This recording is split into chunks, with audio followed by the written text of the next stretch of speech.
ശബരിമലയിൽ കനത്ത മഴ തുടരുന്നു. ഇന്നലെ രാത്രി മുതൽ ശമനമില്ലാതെ തുടരുന്ന മഴ തീർത്ഥാടകരുടെ മലകയറ്റം ബുദ്ധിമുട്ടിലാക്കുന്നുണ്ട്. 35,000-ഓളം തീർത്ഥാടകരാണ് ഇതുവരെ ദർശനം നടത്തിയത്. വിവരങ്ങളുമായി സന്നിധാനത്ത് നിന്നും ഗോകുൽ രമേശാണ് ചേരുന്നത്. ഗോകുൽ, കേരളം മുഴുവൻ മഴയാണ്. ശബരിമലയിലും കനത്ത മഴ തന്നെ പെയ്യുന്നു എന്നാണ് മനസ്സിലാക്കാനായിട്ട് സാധിക്കുന്നത്. ഇത് എത്രമാത്രം ബുദ്ധിമുട്ടാണ് തീർത്ഥാടകർക്കുള്ളത്? തീർത്ഥാടകരുടെ എണ്ണത്തിൽ കുറവുണ്ടോ?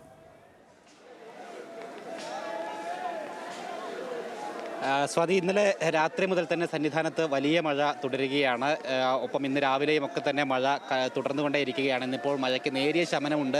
എങ്കിൽ കൂടിയിട്ടും മഴ ഉണ്ടാകുമെന്ന് തന്നെയാണ് കാലാവസ്ഥാ വകുപ്പ് അടക്കം നിരീക്ഷിച്ചിരിക്കുന്നത്. ഒപ്പം സ്വാതി സൂചിപ്പിച്ചതുപോലെ തന്നെ കനത്ത മഴ തീർത്ഥാടകരുടെ എണ്ണത്തെ ബാധിച്ചിട്ടുണ്ട്. നിലവിൽ 12:30 മണി വരെയുള്ള കണക്കുകൾ പ്രകാരം ഏകദേശം 35,000-ഓളം തീർത്ഥാടകരാണ് ദർശനം നടത്തിയിരിക്കുന്നത്. ഈ സമയം കഴിഞ്ഞ ദിവസങ്ങളിലൊക്കെ 10,000-ലധികം തീർത്ഥാടകരുടെ വർധനവുണ്ടായിരുന്നു. അതായത് മഴ ഒരു 10,000-ഓളം തീർത്ഥാടകരുടെ എണ്ണം കുറച്ചു എന്നുള്ളത് കണക്കുകളിൽ നിന്ന് നമുക്ക് വ്യക്തമാകുന്നുണ്ട്. ഇന്നിപ്പോൾ രാവിലെ പൂജാ ചടങ്ങുകളൊക്കെ പൂർത്തിയാക്കി നട അടച്ചിരിക്കുകയാണ്. 1 മണിയോടുകൂടി നട അടച്ചു. അവശേഷിക്കുന്ന തീർത്ഥാടകരെ 18-ാം പടി ചവിട്ടി മുകളിൽ ക്യൂ കോംപ്ലക്സിൽ നിർത്തുന്നതിന് വേണ്ടിയിട്ടുള്ള കാര്യങ്ങളാണ് നമ്മൾ ദൃശ്യങ്ങളിൽ കണ്ടുകൊണ്ടിരിക്കുന്നത്. തീർത്ഥാടനത്തെ മഴ ചെറിയ രീതിയിൽ ബാധിച്ചിട്ടുണ്ട് എന്ന് തീർത്ഥാടകരുടെ പ്രതികരണങ്ങളിൽ നിന്ന് തന്നെ നമുക്ക് മനസ്സിലാകുന്നുണ്ട്. കാരണം നല്ല വഴുക്കലുണ്ട്, മല കയറുന്ന ഭാഗങ്ങളിലൊക്കെ തന്നെ ഉണ്ടെന്ന് തീർത്ഥാടകർ പറയുന്നു. ഒപ്പം കൊച്ചുകുട്ടികളും മുതിർന്ന ആൾക്കാരും ഒക്കെ തന്നെ മഴ നനയാതിരിക്കുന്നതിന് വേണ്ടി ഈ ക്യൂ കോംപ്ലക്സുകളുണ്ട് മല കയറി വരുന്ന വഴിയിലൊക്കെ, അവിടെയൊക്കെ ഏറെ മണിക്കൂറുകൾ ചെലവഴിക്കേണ്ടതായിട്ടുള്ള സാഹചര്യം ഉണ്ടാകുന്നുള്ളതായിട്ടും തീർത്ഥാടകർ പറയുകയും ചെയ്യുന്നുണ്ട്. എന്തായാലും മാത്രമല്ല, തമിഴ്നാട്ടിൽ അടക്കം വലിയ കൊടുങ്കാറ്റടക്കമുള്ള സാഹചര്യം കാലാവസ്ഥ പ്രതികൂലമായി നിൽക്കുന്നത് കൊണ്ട് തന്നെ അവിടെ നിന്നുള്ള തീർത്ഥാടകരുടെ എണ്ണത്തെയും കാര്യമായിട്ട് ബാധിച്ചിട്ടുണ്ട്. നിലവിൽ ഇന്നും നാളെയുമൊക്കെ ആയിട്ട് ബുക്ക് ചെയ്തിരുന്ന തീർത്ഥാടകർ എത്താൻ സാധിക്കാത്തൊരു സാഹചര്യം ഉണ്ടാകുമെന്ന് തന്നെയാണ് വിലയിരുത്തപ്പെടുന്നത്. ഒപ്പം കഴിഞ്ഞ ദിവസവും സമാനമായി തന്നെ സംഖ്യയിൽ 10,000-ഓളം തീർത്ഥാടകരുടെ എണ്ണം കുറവുണ്ടായിരുന്നു. ഇന്നലെ 80,000-ലധികം തീർത്ഥാടകരെ പ്രതീക്ഷിച്ചിരുന്നെങ്കിലും 72,000-ഓളം തീർത്ഥാടകർ മാത്രമായിരുന്നു ഇന്നലെ ശബരിമലയിൽ ദർശനം നടത്തിയിരുന്നത്. അതോടൊപ്പം തന്നെ വരുന്ന ദിവസങ്ങളിലും സമാനമായിട്ട് ഈ കാലാവസ്ഥ പ്രതികൂലമായി നിൽക്കുന്നത് ശബരിമലയിലെ തീർത്ഥാടകരുടെ എണ്ണത്തെ ബാധിച്ചേക്കുമെന്നുള്ളൊരു വിലയിരുത്തൽ ദേവസ്വം ബോർഡിനും മറ്റ് അധികൃതർക്കുമൊക്കെ ഉണ്ട്.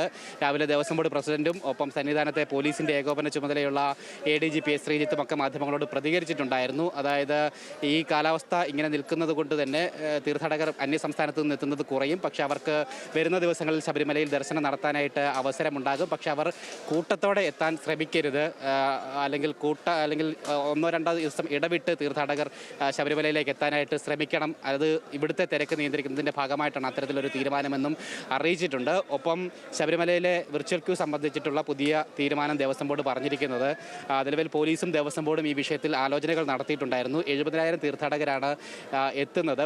അതുകൂടാതെ തന്നെ ഈ 70,000 എല്ലാ ദിവസവും ബുക്കിംഗ് ഉണ്ടെങ്കിൽ കൂടിയിട്ടും നിരവധി തീർത്ഥാടകർ ബുക്ക് ചെയ്തിട്ട് വരാതിരിക്കുന്ന ഒരു സാഹചര്യമുണ്ട്. അവർ പിന്നീട് ഏതെങ്കിലും അവസരത്തിലൊക്കെ ശബരിമലയിൽ ദർശനത്തിന് എത്തുന്ന ഒരു സാഹചര്യമുണ്ട്. ഇത് ഒഴിവാക്കണം. നമുക്ക് ലഭിക്കുന്ന സ്ലോട്ടിൽ തന്നെ കൃത്യമായിട്ട് എത്താനായിട്ട് ശ്രമിക്കണം. ഒരു നിശ്ചിത സമയപരിധി നമുക്ക് ഈ ബുക്ക് ചെയ്യുമ്പോൾ ലഭിക്കും. ആ സമയത്തിനുള്ളിൽ ശബരിമലയിൽ ദർശനം നടത്തണമെന്നുള്ളതാണ് നിർദ്ദേശം. പക്ഷേ അത്തരത്തിൽ അത് പാലിക്കപ്പെടാത്ത ഒരുപാട് തീർത്ഥാടകരുണ്ട്. അവരൊക്കെ അത് പാലിക്കാൻ ശ്രമിക്കണം. ഇനിയുള്ള ദിവസങ്ങളിൽ അത്തരത്തിൽ കൃത്യസമയത്ത് ലഭിച്ചിരിക്കുന്ന സ്ലോട്ടിൽ എത്താത്ത തീർത്ഥാടകരെ പമ്പയിലും നിലയ്ക്കലിലുമായിട്ട് നിർത്താനാണ്, അല്ലെങ്കിൽ അവിടെ തടയാനാണ് നിലവിൽ തീരുമാനമായിരിക്കുന്നത്. അതിനുശേഷം സന്നിധാനത്തെ തിരക്ക് കുറയുന്നതിനനുസരിച്ച് അവിടെ നിന്ന് അവർക്ക് ഇങ്ങോട്ടേക്ക് യാത്ര ചെയ്യാൻ അവസരം ഒരുക്കുമെന്നുള്ള ഒരു കാര്യമാണ് പോലീസ് പറഞ്ഞിരിക്കുന്നത്. അതായത് സന്നിധാനത്തെ തിരക്ക് നിയന്ത്രിക്കുന്നതിൻ്റെ ഭാഗമായിട്ടാണത്. കൃത്യസമയത്ത് എത്തുന്ന തീർത്ഥാടകർക്ക് ദർശനത്തിന് പ്രഥമ പരിഗണന നൽകും. സമയം പാലിക്കാതെ എത്തുന്നവരെ അതിനുശേഷം ശബരിമലയിലേക്ക് പ്രവേശിപ്പിക്കും എന്നുള്ളൊരു തീരുമാനമാണ് നിലവിൽ ദേവസ്വം ബോർഡും പോലീസും സംയുക്തമായിട്ട് ചേർന്ന് എടുത്തിരിക്കുന്നത്. അതോടൊപ്പം തന്നെ സ്പോട്ട് ബുക്കിങ്ങിൻ്റെ പരിധിയായിട്ട് ഹൈക്കോടതി നിർദ്ദേശിച്ചിരിക്കുന്നത് ഒരു ദിവസം 10,000 പേരെയാണ്. പക്ഷേ കഴിഞ്ഞ ദിവസങ്ങളിലൊക്കെ തന്നെ 12,000, 15,000 ആളുകളൊക്കെ തന്നെ സ്പോട്ട് ബുക്ക് ചെയ്തുകൊണ്ട് ശബരിമലയിലേക്ക് എത്തുന്നതായിട്ട് കണ്ടു. 10,000-ലധികമായിട്ട് എത്തുന്ന തീർത്ഥാടകരെ ഇത്തരത്തിൽ തന്നെ പമ്പയിലും നിലയ്ക്കലിലുമായിട്ട് കുറച്ച് സമയം അവരെ പിടിച്ചിടുന്ന ഒരു സാഹചര്യം കൂടി വരുന്ന ദിവസങ്ങളിൽ ഉണ്ടായേക്കുമെന്നുള്ള സൂചനയും നൽകിയിട്ടുണ്ട്. അതായത് ആദ്യ 10,000 പേരെ ദർശനം നടത്തിയതിനു ശേഷം ബാക്കി എത്തുന്ന അവശേഷിക്കുന്ന ആളുകളെ കൂടി അതിനുശേഷം ദർശനത്തിനായിട്ട് ഇങ്ങോട്ടേക്ക്. സന്നിധാനത്തും ശബരിമലയിലും മഴ ശക്തമാണ്. തീർത്ഥാടകർക്ക് മഴയൊരു പ്രതിസന്ധിയാകുന്നുണ്ട്.